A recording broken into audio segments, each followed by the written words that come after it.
All right, welcome back, Warriors fans, to a special edition of Surly Setter 6. I say that not in a way that means, we do these every week, right? But it's special because not only is the team number one in our hearts, they're number one on the ladder. For the sixth time in our club's history, the Warriors have finished the round on the top of the NRL ladder, which kind of shocks me that it's only happened 6 times in history. But it happens to be round 25 too, which makes this one even more exciting. 2 games out from finals footy. What a result and what a weekend in the NRL. 45 points to 26. We got the dub in Sydney. Shout out to Warriors fans for once again travelling in massive numbers and making this one seem like a home game. 7 tries. Tane with an 100% night off the boot. 8 from 8. The boys didn't have it all their way. There was some pre-game drama there with Ali being sick and some late changes. There were in-game injuries, which forced a big adjustment. But at the end of the 80 minutes, it all finishes with a Luke Hanson field goal to put us at the top of the table. And I think it was the Sport Nation lads on commentary that said, who would have thought round 25, we'll be saying Luke Hanson kicks an 80-minute field goal to put the Warriors at the top of the competition. How good is life? How good is footy? How good was that game, Producer Henry? We're going to deep dive into it, but just straight off the bat, mate, thanks to the Tigers as well, we're now sitting number one on the ladder. Yeah, old Jock Madden, eh? How good. Again, is he our player of the week? I never thought I would be cheering home a Jock Madden field goal. If you told me that, I would have assumed he's made his way to Mount Smart somehow, but he cooked us in round 3, but all is forgiven because he's helped us out massively here. Yeah, just quickly on the Tigers. Great result. Happy days. It's good. And I like that that's the last game of the round, and it's just a good way to finish your weekend, good way to finish your Sunday, and then you look at the table and you're like, oh, it is real. It is real. We are still there. Yeah. So that was good. Warriors' performance, yeah, I agree. Didn't have it all our way. It was an okay performance at times. It was a great performance at times. And it was a pretty average performance at times as well. There's some good stuff, some good performances, also some ones that maybe we need to deep dive a little bit more to get a real understanding of actually how it played out, because I know that social media is a very harsh reality sometimes, and not everything you see on there is correct. So hopefully over the next 45 minutes we can sort of deep dive on whether we actually think there is issues with Adam Pompey's defence or not. Yes. But yeah, I was happy, and listening to Andrew Webster after the game. I just love listening to him in his post-match press conferences. So calm, so you just ease your thoughts when you're listening to him because he just looks so calm and knows what he's talking about. So it was a good weekend, good performance from us, and yeah, we get on to the next really. How humble is the bloke too? 100th game coaching NRL level. And it's not about me. He was like, nah, that's nothing. These boys are the ones that put their body on the line. But hearing that as a player, you're just like, man, that is my coach. He's just the man. He has achieved so much, even this year, but he refuses to get carried away. And I think you can sense that right throughout the whole team. Sixth pair of halves. Yeah. Are you surprised? Him and Fisher. Yeah, they were like, he's surprised with Luke Hanson. He was like, no. Good player. Nothing question. Next. Mental. Tackle 1, let's get straight into it. It sounds cliche, but I truly mean this. That win to me showed a lot more than perhaps a 40-6 whitewash would have been. I feel like we absorbed a lot of adversity in that one. We withstood a massive comeback there from a really good Bunnies team, and we still managed to find a way to win it. We didn't have it all our way in this game. First half, we built a healthy lead by playing some really good footy, and up 12-0, 10 minutes in. I was watching the game with SJ, Roger and Monty at League Lounge. I turned to Shawnee and I said, floodgates are going to open here. We're going to pump them. Because that was the early start, right? 7 minutes in, we've dotted down twice. I thought, how good. Bunnies, front foot footy team, they're going to fold under this type of pressure. 26 points at halftime, I was still thinking the same. This Bunnies team, though, they are deadly with ball in hand, and once they get a roll on and their tails up, all of a sudden, Cody Walker wants his hands on everything. That left edge really starts to go to work. Cam Murray starts linking up with him, and they look so impressive. Those left side shifts up against our right edge that had to improv, that was really tough to deal with. Let's be honest, a full-strength right edge would have struggled defensively against that too, because some of the shapes and attacks and players they were throwing at us were beautiful, but all of a sudden we found ourselves where momentum had fully flipped massively towards the Bunnies. They run in 3 unanswered tries, 32 points to 26. I'm thinking, shit, we're going to lose this game. To me, though, it was our ability to problem solve, to wrestle momentum back once the Bunnies got within those 6 points, to flip the script and then finish it off and still win by 19 points from there. I think we're going to take a whole lot from that. That was the definition of having to think on the fly. Shit just started to fall apart, right? We moved Liquor to the right and all of a sudden we start to get a better result. But well done to the lads for hanging tough. I will say I was screaming, get Fish, get Aaron back on.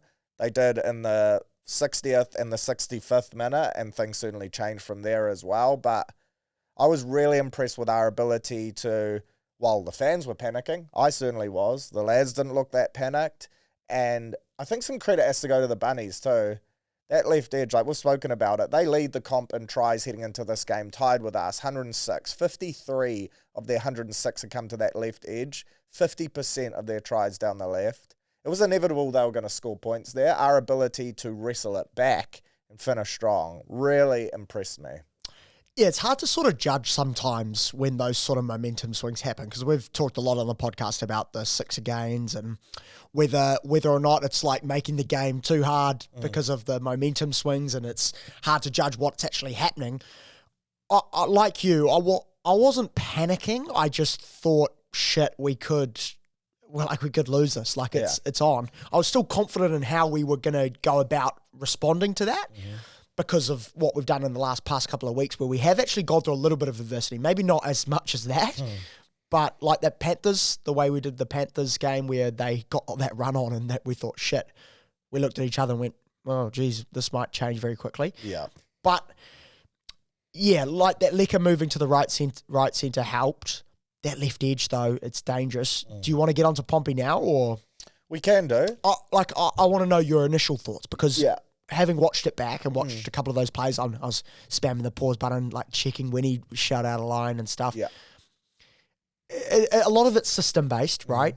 Dow shoots out like that sometimes. Yep. He did miss a tackle, I thought, when he shot out a line, which I thought was the right option to shoot out a line, which is the system, but he just missed the tackle. Yeah, some of it's execution. Some of it, in particular, when they started to get that roll on, wasn't his fault. Like, he's last hands there, and he's trying to...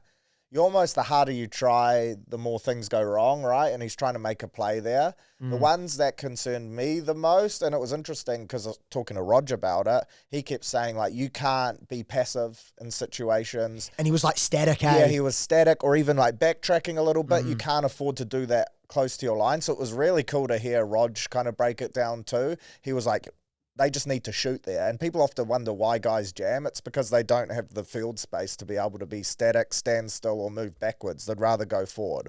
Yes, a few of those were Wetz's fault. A few of them weren't. A few of them were players inside him, in particular when he was on the wing. And he gets highlighted a lot. There were some poor execution mistakes there for sure, but I don't think it's as bad as what social media would lead you to be on. If Pomps had been in great form coming into this game, different story, then I don't think he's copping the flack that he is in now.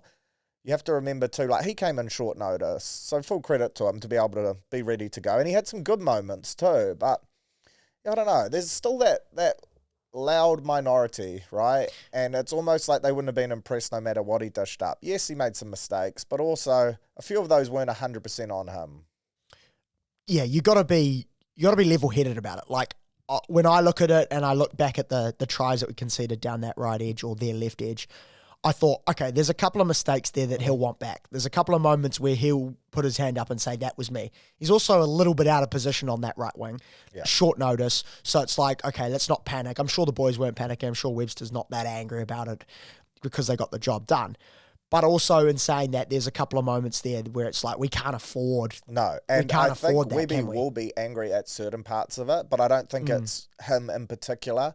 I think it's the chain of events that leads to them getting in those situations in terms of other bad reads, other guys being stuck on the lead lines and things like that, and compressed, not trusting each other. Well, there was the one where they looked like they were compressed in the middle more, and then Wetz was a bit static. And I thought that I think it was Eddie maybe on his inside or someone on his inside that I thought wasn't actually going to get to the centre. Yeah, so he had to shut in because the centre would have just gone in. Yeah. And then the centre had an easy pass to AJ and he scored. There's a few there too where it looks like the player's not going to get there. They end up getting there, but he's Wetz is shot, already jammed in. and that's a communication thing and that's a trust thing. Like stay.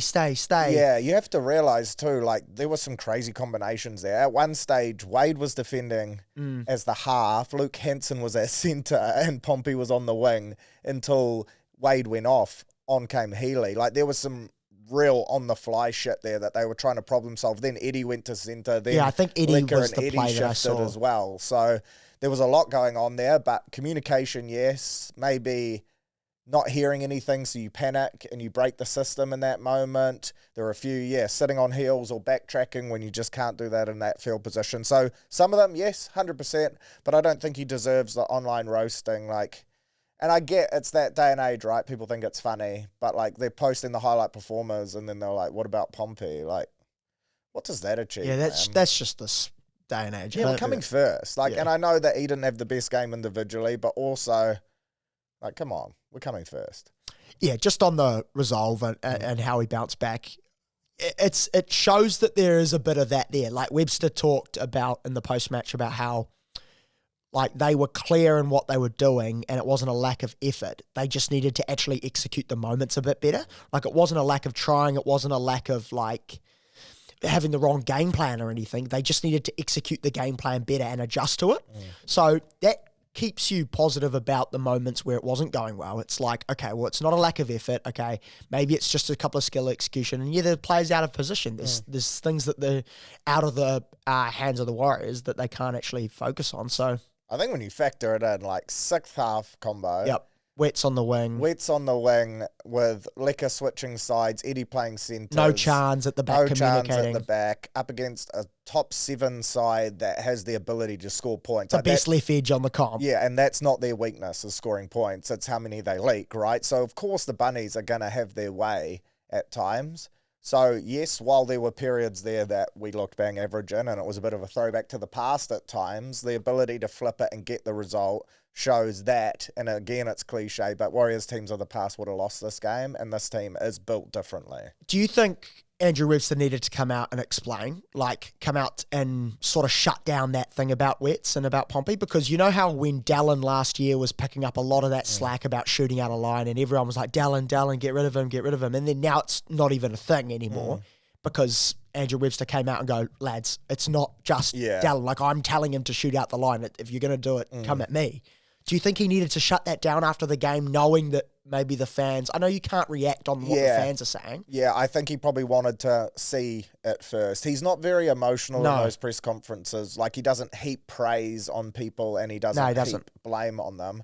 But I would say that would be one of the first things they addressed this morning for sure, is finding the root of the problem and going from there. And some of them were on Wetz, but a lot of it was inside and it's an interesting spacing and comms. But I can guarantee you it won't happen again because we won't see that combination again, if that makes sense. The Ali thing was pretty freakish, literally. Do you think he just didn't want to play against Eight on the left edge? Well, he was still on the bench. You know what, Adam Pompey? He was still on the bench. I don't know, man. There was a lot of illness going around Sydney on the weekend. Do you see the Bulldogs players? Not suggesting Ali had COVID, but 5 of them played through, had COVID in the lead up. Yeah, odd. There's a bit going on. My tackle too, and this is kind of referencing to why we had this big move around, was Dallin. And I just wanted to highlight, when you talk about being for the team and literally doing anything you can for your teammates to ensure that you win. What he did on the weekend was the definition of that. Picked up that shoulder injury with 10 minutes to go in the first half off the back of a Cody Walker ankle tap when it looked like he was certain to score. And straight away he grabs the shoulder and you think, shit.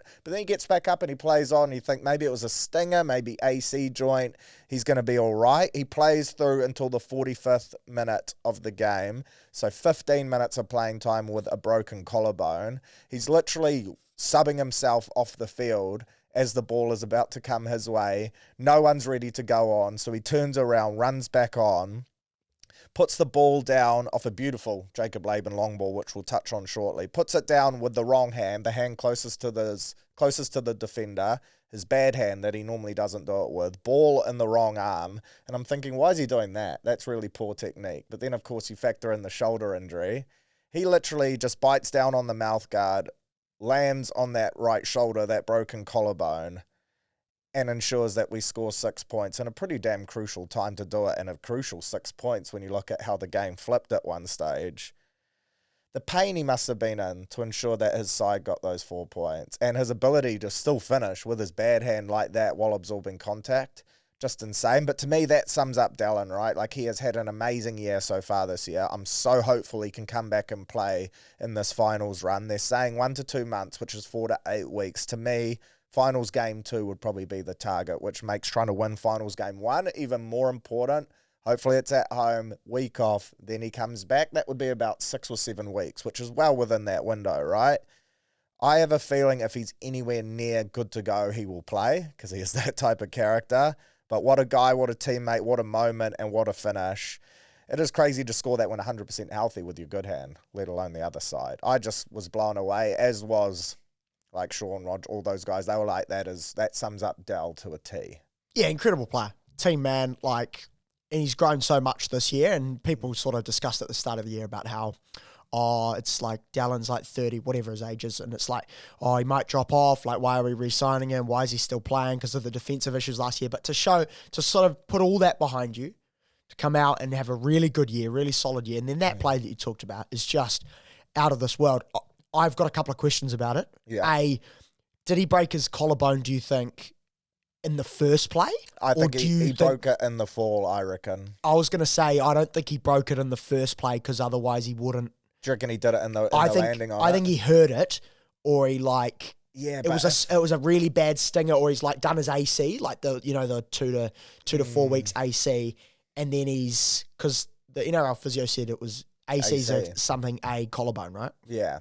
Like, this is just me thinking that he might have done the AC 2 to 4 weeks, and he's playing on elite character, like, I guess adrenaline. We won't know unless Dell says something. And then he's done his left hand, and then he's broken it when he's landed. It did show how much pain he was in, though, the fact that he had to put the ball down with the other hand. Yeah. Like, he was unable effectively to reach out and put it down with the proper hand that he normally finishes with. So, yeah, it's just mental. That's one of those things where you just bite down on the mouth guard and you're like, please get me through this. And you hear war stories, right, about people doing it in grand finals, like your Burgess with the fractured like cheekbone and all that type of stuff. But this is just a regular season, round 25 game. He's literally trying to come off the field. Yeah, finals, and burns. Has he had surgery yet? No, I don't believe so. I believe... Can we order that? Can I ring up? He might have. I haven't heard that he has, but they will be trying to get him back as soon as they could. If it was AC, he would have injected and just kept, and he would have kept playing. That was the chat. Yeah, incredible play. You hate to move on this quickly, right? But straight away, everyone's talking about who comes in, and that kind of sums up our next man up mentality. Well, who is it? For me, there's a few options. Chances next week, eh? Yeah, so that's the big play here, is that this is literally a 1 week plug and play until we get Chance back. I think Tane's goal kicking on the weekend ticked a massive box and perhaps cemented him in as a must-have player, while Lukey Metcalf is obviously injured and probably won't play again unless... We said Tane was the best goal kicker about 8 weeks, we've been 10 weeks ago. for this, right, for a long time. Since Magic Round, since we were in the crowd behind the goal. I find it really weird because Chanel was obviously playing this game and Tane came on. Like, Tane's been playing a lot of games with Chanel, but Chanel's been kicking during those games. Have they, like, only just done a kicking competition now to figure out It can't be that. It must be like there was enough on Chanel's plate running the cutter that he decided to step up. But beautiful ball striker. We've been harping on about it for ages. And some of those nudges, he never looked like missing. Nah, it was a massive. But I think Chan's onto the wing with Tane at the back makes a lot of sense. Oh, what about this week? This week, I think, obviously, Pompey is an option there. I think they got to give him a go. Ali will be back in the centres with Pompey. That's an option for sure. There is Luke Laulili, who is going great guns. I doubt they'll do that, though. I would not be surprised. You think? He's been named on the extended a couple times now. His yardage work is really good. only 21 years old, not the biggest body, explosive, freak athlete, cooked us round 3 at Mount Smart, and gets through a mountain of work to a point where he's more effective out of yardage than Wets, it seems. Yep. Which is massive for I'm not our against game plan. that. Yeah. I'm not against that. I just think that I would put confidence in Pompey. The third option is one that excites me, and I mentioned him last week as it being exciting to me when referencing the 6. Jai hasn't played there. Well, he's not going to play He's there. playing in the centres, but he has been the Cup's best player. And if you talk about a strong ball runner, quick, create something from nothing, would be willing to roll up the sleeves and do yardage stuff, but is also a future star of the club. Luke's just a short term until the end of the season. Something about having Jai on the wing would be incredibly exciting for they me won't do too. that. I don't know. They I'm won't with do you. that, but I would love to see it. You are the biggest Jai Lanane fan. I'm buying stocks because it's going to come, mate, this thing's SpaceX. It's Elon Musk shit, mate. It's going to be worth a lot of money in a few years' time. Yep. But yes, big Jai fan. I think what do you actually think they're going to do? Order of likelihood, it would be Wets, so Pompey, then Luke, then Jai. Is Jai's genuinely the third option? I'm just making that up. Okay.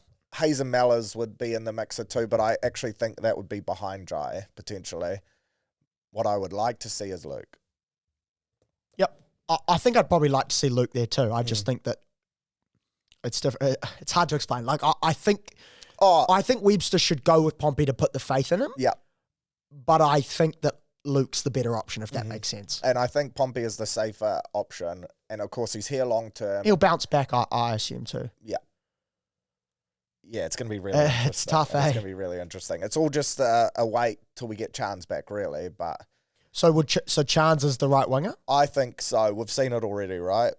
against the Cowboys. That was a left winger though. Yeah, left wing, but he's so, like, he can play anywhere. He's shown it. Wow, I can't believe the amount of injuries, the amount of different combinations, the amount of different lineups we've had. Like, I think we're third on total injuries throughout the year in terms of the ladder, and we are first on the actual ladder. Do you think it third on injuries suffered? Do you think it helps the system that we play is pretty simple and that there's no... We touched on it after the game, right? Everyone is so hyper aware of their role that it certainly helps. I think it also helps Cup and all those teams run a very similar situation, so it's not a matter of, holy shit, like, what do I do What am I now? doing? Yeah. Everyone knows what they're doing. But also, it's really interesting. Again, Rog was saying, like, how locked in these guys are.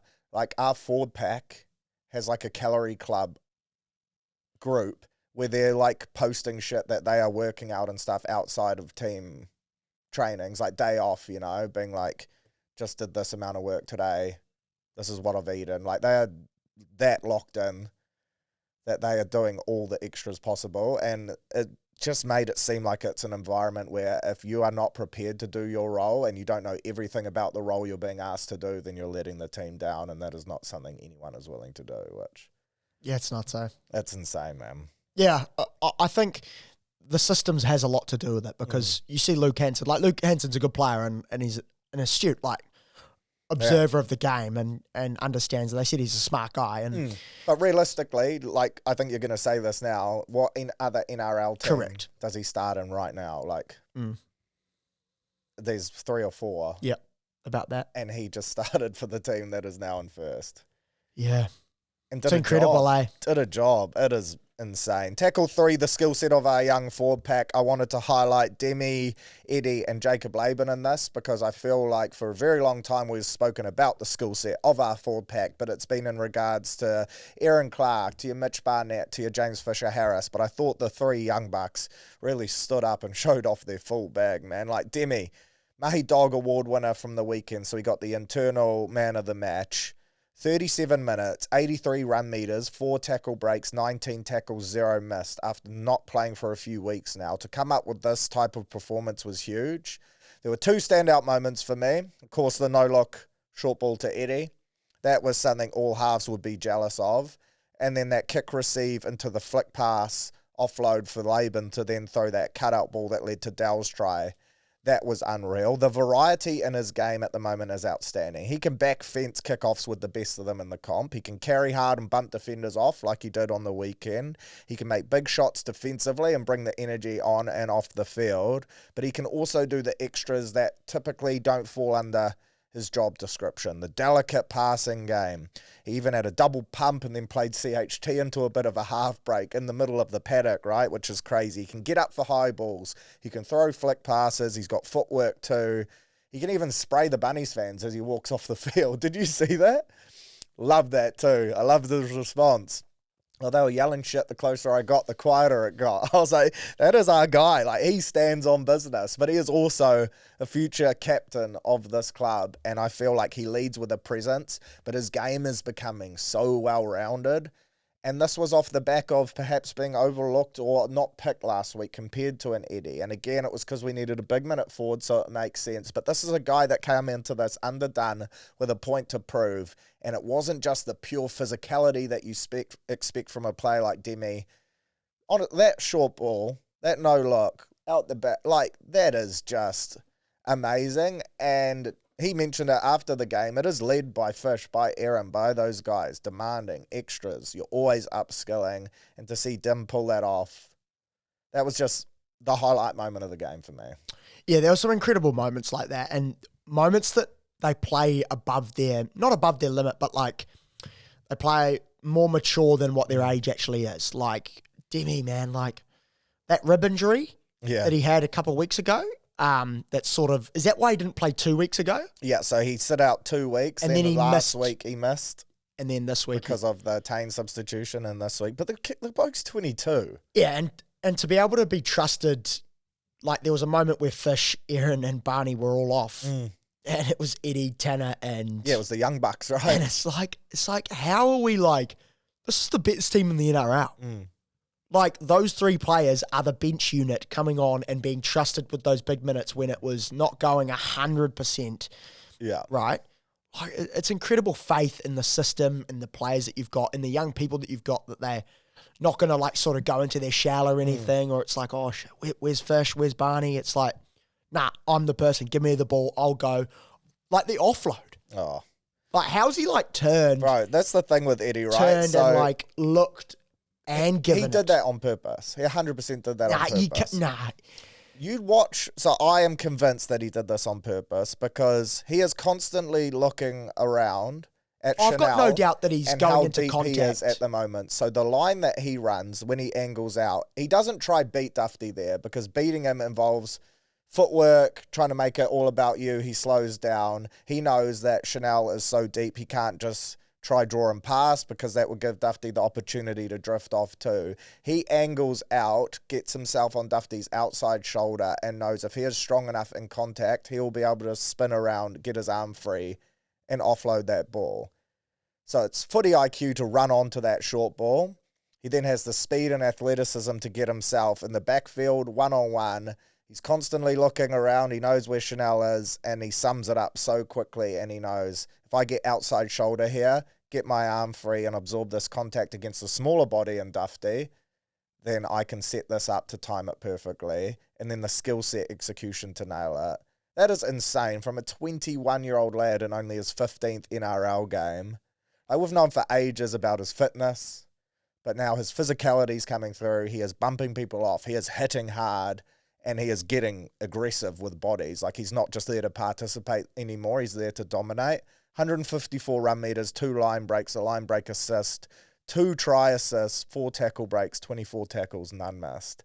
And that moment, I truly believe that wasn't a fluke. He summed that up. No, it wasn't a fluke. Like, he summed it up. I think the spin, he's not trying to do the spin. I'm saying he's 100% weighing up his options, going, I can't beat him here. There's no point in me beating him. So I'll go into contact. I'll get my arms free. I don't think he's trying to actively spin and throw the ball. But by going outside shoulder, he knows that, if anything, there's going to be and he can just ride it around. Yeah. He might be, but I just loved it. And to be fair, that decision in that split moment of, okay, I don't need to beat Dufty. I look around, Chance is 10 meters back. By the time I put my arm into contact, I can kind of get my arms free because Dufty's got to go sort of around the legs because you can't go one-on-one with Eddie. So, yeah. I can't speak highly enough of it. It was amazing. Yeah, insane. Wanted to shout out Tanner too. Obviously, Laban had that left to right 30-metre cutout pass, which was crazy, and an impressive pass for a right-hand carry. That was his bad side, if there ever is such a thing. That offload from Demi went slightly behind him. He catches it, he spins to throw a pass of that distance and land it perfectly on Pompey's chest. Was really silky. But Tanner, obviously his role isn't the flashy stuff. He's the ball bruiser off the bench. But those guys as a group, man, they just all execute their roles perfectly. And you mentioned before, like, how young they are. I don't think Webby would have factored in them playing as big a role as they are right now. I feel like this has just naturally progressed off the back of how good these guys have become and how much they've developed over the last season. It is, like, Jacko Ford still to come back. Mental, honestly. Barney's leaving, but we are in a great position. It's hard to even explain, like, because if you looked at the squad at the start of the year, you would have gone, okay, that's good depth. That's decent depth. Yeah, we got some young players coming through. Whether or not they can fully make the step up to where they are now is a different question. We would have been like, yeah, it's good depth. Like, well, Tanner and Eddie were both week to week, might get on, might not, right? Now they're It's like who drops out? One of those guys is going to miss out. Demi or Eddie, probably. And that is a crazy... Like, you don't think it's Tanner? I think Tanner... Because I guess, though, that would be the 3-prop rotation, right? Would be Fish, Barney, Jacko. Yeah, I'd say Tanner misses out. Fuck, he's like that 30-minute bruiser. Who do you pick for that 20-minute impact role? It would have to be Demi then, if it's not Tanner. And Demi, who would you pick as the 20-minute impact player? Or 25 or whatever. I feel like Tanner's played his way into a Kiwis jersey. So. Yeah, But I think Demi's got the more one. versatility there and can ball play and do the works. And I guess you've got the big meter eater there in Jacko. But so do you need Eddie if you've got Jacko? Very similar roles. So I actually think it's Eddie that misses. Yeah, correct. Yeah, not Tanner. No, but Tanner misses out on that first. Yeah, that first impact. stint, it'll be Jacko. Good problems to have. Great problems to have. Shout out to our young lads. Tackle 4, other standout performers, aside from the ones already mentioned. I thought Tane had a massive day. That big play, catching that kick on the full, to execute that under pressure. One thing to think, I'm going to go and do this. Another thing to be able to pull that off, defender right in your face, getting there in the nick of time. I thought at the time, great idea. He hasn't executed it, but he pulled it off perfectly. That was massive. 8 from 8 goal kicking. We've already touched on that. Great to see him kicking, striking it so well. I thought he had a great day. CHT, 2 try assists and a try, 512 kicking metres. I thought he really stepped up. He didn't overplay his hand either. I loved his try assist for Laban. Crucial time, 32 points to 26 with 11 minutes to go. Momentum not in our favour at all. He throws up a kick that no doubt wasn't how he designed it. That was not the nudge that he wanted. Off the side of the boot, but there's something about want and putting yourself in the frame and never giving up on a play. Bud Sullivan should have caught that ball. Why he let it bounce was crazy. Then Dufty should have shut it down on the spot, but Chanel just wanted it more. And that is a testament to him too. Like, so many people, like half the Bunnies team was just walking back there assuming it was job done. The Warriors flood the ball. Barney's up there with them too. There were other multiple bodies in the frame. CHT comes up with it and in goes Laban. I just thought he didn't overplay his hand. He wore the 7 jersey on his back but played a similar role to what he normally did and at times looked really silky. Yeah, and Webby said post-match that it was a good opportunity to get some actual proper reps in the NRL against a good side at 7 if that's what they need in finals time. And I think that's the nail on the head because mental, it's like Chanel as a 7 in a finals game. It's like if someone had told you that at the start of the year, you would have been like, the heck? Oh, how? You'd say everything's gone wrong and you would not, like, in all due respect, you would not say we're coming first. So is the 4th choice 7? Yeah. Tanner, Lukey, Tomato, Chanel. And we're coming first. It just still blows my mind. On Luke Hansen, they sent plenty of traffic his way, as you'd expect. At one stage there, as I said, I think it was for 2 or 3 minutes. He was defending at centre. He made it work, though. 22 tackles, 1 miss. That is really impressive for Game 2 in your NRL career up against that attacking edge. Yes, it was clunky at times. Yes, there were probably some decisions or connections that weren't amazing, but what he absorbed thrown in those circumstances, I thought he did a really good job. Then, of course, that big moment, the final play of the game, to move us into number 1 on the ladder. He slots the field goal, pulls out the celebration. I thought he missed it because he was so chill about it, right? You normally expect everyone going nuts. It was interesting. Webby didn't really say that they were that aware of it, the players. He kind of knew, he said coaching staff knew what we had to do, win by 19, but it wasn't that spoken about. I wonder if they were just setting up field goal shape as a practice for finals footy, or if word had got out, we need one more point. I wonder. I think word would have got out, but also at the same time, quite often you don't really care about that stuff, right? Like you do, we care more about it than they would. I doubt that they've gone, boys, one more point. Boys, we need one more point. And look up. We're up 18. What do we need? That's right. What do we need to go top of the table? 19. Okay, let's set up this play for the... wouldn't have happened. I think it was just finals footy. Let's rehearse a play here. And it was pre-planned because they brought kick pressure on Chanel. He flicks it back to Lukey, who's a bit further in the pocket. And often you see those go so wrong and teams never execute that double pass. That's a good play. And Webby said he knew, but I agree that... And Lukey nailed it. Never looked like missing when you watch the back end on replay. Sick. Like the Sally too. And I don't know whether people saw, but Demi to the side of Luke, who had just nailed the field goal. Demi was like doing some sort of shimmy. Yeah, and like the boys are feeling it. So good. It looks like such a good environment to be amongst. Wade Egan, what more can you say? We have been saying for a while on here, best hooker in the comp this year, and 2 more impressive try assists. First one to start the game, a no-look pass off a slow play the ball, really. Something like that shouldn't have happened. Nothing play. Oh, and that was a statement too. Like, he goes through Kolomatangi and Totola to score that. Those two would have been gutted to give that up, but silky from Wade. Like, you assume it's going out the back, and if you're a big man, even though it's early in the game, you're looking for an opportunity to have a bit of a chill. And Wade just gives, if you're around the ruck, you are a target to be picked apart by his ball playing and his ability to manipulate.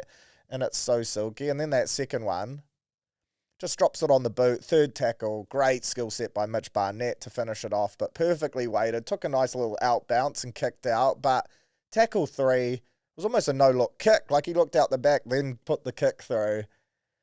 It is a scary, Dufty wasn't back there, as he should not be. Goal line defense, tackle 3. He's up in the line, which is 100% fair. And that now becomes an option for us.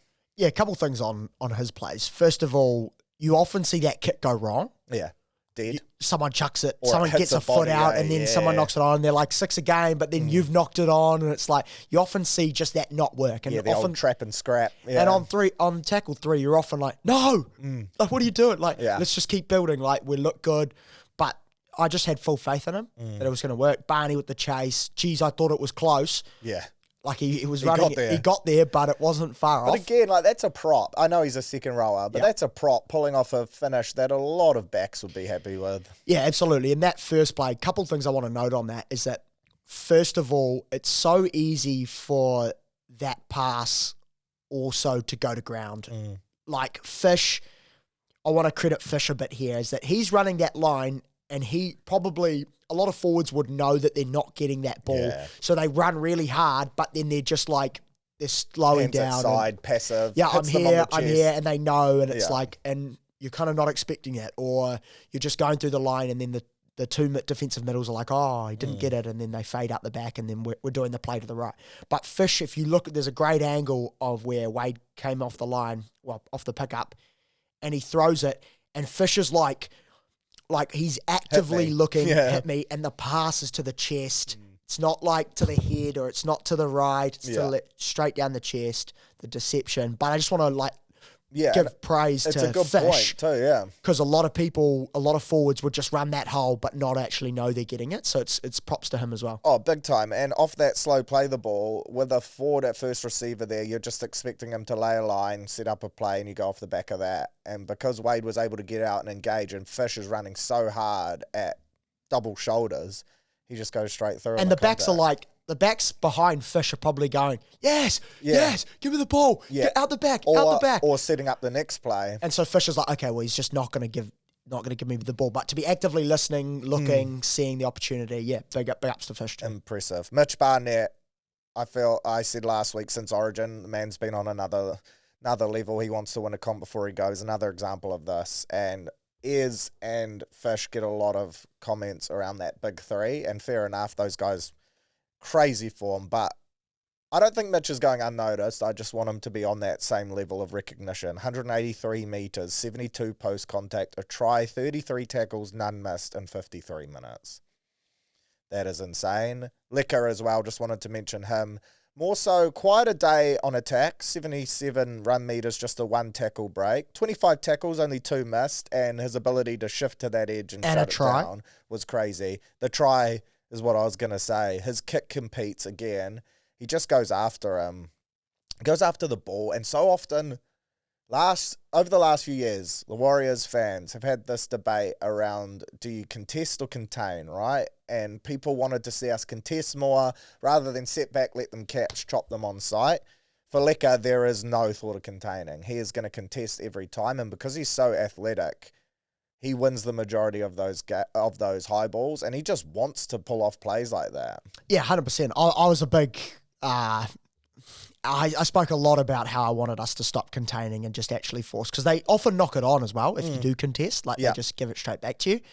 And then another thing I was just going to say, I'd like to see us do a little kick down the middle for, like, Licker to chase. I'd like to see us go left and then come back into the middle and have Licker sort of as like a forward and chasing and kicking on the fullback. Because I thought Dufty... We do it on the other side where it's Laban going through, yes, right? correct. And that's fine, Laban on the fullback. Yeah. But I just mean that I think we can, like, even the Sharks with Will Kennedy or whoever it is, or the Roosters, like, I think we can... Well, this was over Campbell Graham. Yes, correct. We can attack the fullback if we're deeper, a little bit deeper, where that kicking behind where Laban or Licker is just running straight on the fullback, and you're always going to win that jumping battle, aren't you? Yeah, like a full tackle kick, more than you are against. Inside. Some of Chanel's nudges. Very good. His ability to get insane height, but it's in a really narrow window, and just drop it on a dime. There was one there where it was for Laban. I don't think anything came from it, but it just ended up being a great finish to the set. It was right on their line, it ended up being, but I just turned to Esha, I was like, holy shit. Like, quite often, if you're getting that much height, you're sending it. But he's got this weird ability to kick it extremely high in a short window and just land it right outside that upright. It's really impressive. But yeah, loving what Licker's doing there, just from a kick contest point of view. Tackle 5, I just thought this was another chance to admire our side's work. When you look at the stats, first in points, second in points conceded, first in tries, first in conversions, first in possession, first in set completion, second for least errors, first for intercepts, second for average kick meters. And with everything we've been through, again, just another full credit to the lads. I don't feel like we can say it enough. And I feel like Aussie media semi-do, but they don't really. So it's our job to continue to gas the lads up. Yeah, absolutely. How are we first in conversions? That's an odd one. I guess when you score the most tries in the comp, you're going to be up there by default. But I would say percentage, no. No. This is just conversions. And how many goal kickers have we had? Like 5? Well, that's another thing, right? Like, Pompey's kicked at one point. Imagine the post-training kicking sesh. Rog confirmed who it was on the after show kicking. And there's literally 5 guys all going for it. Yeah, it's incredible stats. And you're right. Like, the Aussie media, like, it's weird because they hype us up almost now. They're hyping us up as the best thing since sliced bread. But, like, it's like we've been consistently at this level where we deserve a lot of praise. Yeah. And we didn't get it. But now it's like some of them are almost like giving us more praise maybe than we should do, I think, at times. Like, you know what I mean? Like, they haven't got the consistency of... Yeah, I feel like there's a fair few saying it, but expecting it to end. Yeah. Like, expecting it like, to slip up. They are the best team in the comp. It's so... Like, I can't believe what they're doing. Like, Webster's the best coach in the league. Like, I'm saying that... Yeah. No, yeah. I feel like Billy Slater and that are pretty damn genuine, and those guys know their code, obviously. Absolutely. Cooper Cronk, Matty Johns, those guys. But then there's a few around that are still... not 100% sold, but how can you not be sold? Like, we just keep dealing with shit and not making it look like it is shit. Like, yeah, it is mental. Obviously, the run home is my tackle 6, and basically, if we take care of our own business, first or second is on the cards, and we will not have to travel away to Sydney again or to Australia again until grand final time, which is insane to think. The Roosters dropping that game yesterday is so important because their points differential, they're about 100-odd points behind us, even more, right? I think 130-odd potentially. They have the Finns still to come and then the Rabbitohs to finish. Can we do it? Can we win our 2 I games don't at want to home. get carried away, but you No. would think top 2 now is the expectation as the That's what I result mean. of Like, last we night. have to finish top The 2. Panthers have the Dogs and they have the Tigers. Now, the Tigers, They'll should beat the beat them Tigers, despite yes. last night's They'll beat result, them. right? The Dogs is an interesting one. Dogs should good beat on the them too. weekend. Dogs bet the Panthers not that long ago, and traditionally they've been a bit of a kryptonite for them as of recent years because of the game styles being very similar. You could see the Doggies, who are desperate to try play finals, clinging on to hope, coming up with a similar performance to like they did against the Warriors, and I would love to see that. If that result goes our way, I'm going to say that's not going to happen, but I'm Okay. with you that I'd like to see that then happen. we just have to win by these next two games by more than 1 points differential against the Panthers. Now, the Knights, disappointed that they dropped that game to Manly. They look pretty bang average in doing so. Some players up against Judiciary this week, which will be really interesting. Dom Young and the like, so they're star players too that they could be without. Is Francis back? Yeah, he will be with the delayed concussion, but Jermaine McEwen out, suspended. So there's a few moving pieces for the Knights. We're at home both times. This team has earned the respect to say that they will win both games. Now, you don't want to get carried away, but first, and playing Redcliffe, playing the Dolphins or the Sharks, probably the Dolphins at home week 1, winning that and getting a home pre. It's also not that's not that easy of a game No, either, it's is it? not, It's but hard. You watch the Dolphins. We're favourites for that, no Yeah. doubt. If that happens, The tries they score, like against the Eels, right? Amazing footy to watch. Offloads, side to side. but we just wouldn't let that Razzle happen. dazzle. Exactly. Our forward pack, our middles would not let that happen. And I think we have an advantage over them in terms of consistency of Yep. play. If the Finns show up and play for 80 like they do for 30, It'll be a very close game, that won't would be it? insane. Yeah. And traditionally, they show up against us. They The do. games are always really tight. I'd rather play the But Sharks. I would feel amazing going into a Finns or Sharks game. we having also don't finished have first. we also don't have an amazing record against the Sharks, do we? No, we don't. But again, recent form, like they were patchy against the Titans. A big second half performance got them home in that one too. I think if obviously if you can finish first, win the minor premiership, imagine that against Manly at Mount Smart next weekend. We are minor premiers. Are you back for it? I am back for it. Yes, that's another thing too. Off to Ibiza tomorrow night. Don't ask me how. One of the first thoughts I had in my brain, and this is how sick that is can I actually go? I will miss the Knights game.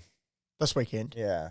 That Yep. was one of the first thoughts in my head was like, fuck, can I actually go to Ibiza paid for? I don't want to miss the Knights game this weekend. I'm just glad that it's the Knights game that you're missing. Yeah. And not If it was finals, I wouldn't do it. no. Am I sitting in that chair on Wednesday? If Are you zooming in? If Wednesday exists, but yeah, look, if you're willing to do that, that would be great as well. Just quickly before you finish, does the NRL decide finals dates and times like the Friday or the Saturday kickoff, or is it where you finish on the table, you decide whether you want I the Saturday or believe the Friday? the NRL does the final scheduling, and it's based on TV time times? slots, TV times. So yeah. that would say that we'd get the Friday night one 8 o'clock, wouldn't we? Yeah, I would say so. For both both. final games. That's why we've had so many Friday night games this year, sorry. I feel like this Sunday is one of our very rare Sunday Arvo Is it slots. Sunday 4? Yes, which is great for families. Like, that's already long sold out. And then the Manly game is a Saturday, which is great. I love those Saturday night clashes. Is that Saturday 7:30? I believe so, but the majority of our clashes are now Friday night games. Because I'm just looking forward to I'm looking forward to the finals dates, and I'm thinking 5 o'clock Saturday, that's going to be unreal. 5 o'clock Saturday.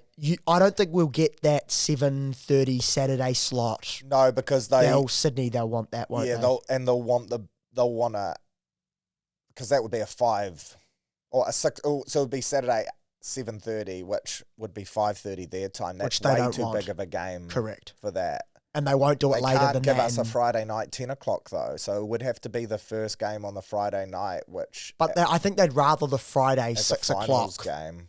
Would they, or do you think this is very random I chat? think it's But the I think it's good. I think it's the only way to make it work because they go 7:30, 9:30 at the moment. We could be the 7:30 on a Saturday night, which would be a 5:30 kick their time. into Which the probably wouldn't be second game. that bad because would the Warriors want that or the Friday night? Wouldn't matter, I don't think. And it depends on the turnaround for the week after, but That's my If it's point. week Is one that of if you finals and you win it and you get the week off after, doesn't really matter, who no. cares? We know we're going to sell it out either way. And it's not Eden Park. I don't think it phases the teams. Nah, I think Cam's already kicked up. That doesn't matter. Like down. they decide that, right? The NRL does, but it is very bad PR if the Wow. CEO of a club is saying, "Don't move us. You don't make anyone else move. We want to stay at home," and then the NRL moves us. I feel like if they do that, there will legit be protests and they will have to backflip on it because the narrative will switch. But they don't. Do they get all the money from the NRL Yeah, they finals? get ticketing revenue. Jeez, from finals. man, like. But you chuck another temporary stand in like the All Blacks and AFC have AFC, done yeah. at the end. You justify it that way. Hopefully council applications are already in for something like that. And that's how you do it, is you just pack out Mount Smart. Eden Park is not our home ground. No, I'm not saying that I would do that. I'm just saying that would the NRL do that? Look, and it comes up every year, every time we're in finals footy contention, and it'll be discussed and it'll be talked about. But I think they will back Cam George in on saying, no, don't move us. Because like a prelim. Yeah. Yeah, but it has to be at Mount Smart.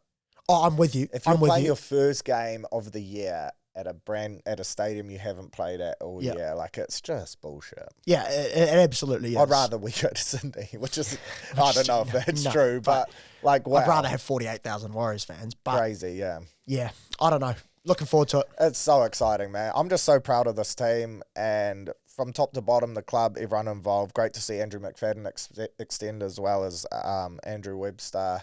And just enjoy this, Warriors fans. Like, please, I know people watching this probably aren't the ones weighing in on Pompey. I know we probably all have our opinions, and at times we're disappointed in individual performances. But let's just make this a positive thing, right? We're in first at the end of round 25. How bloody good. Bring on the Knights.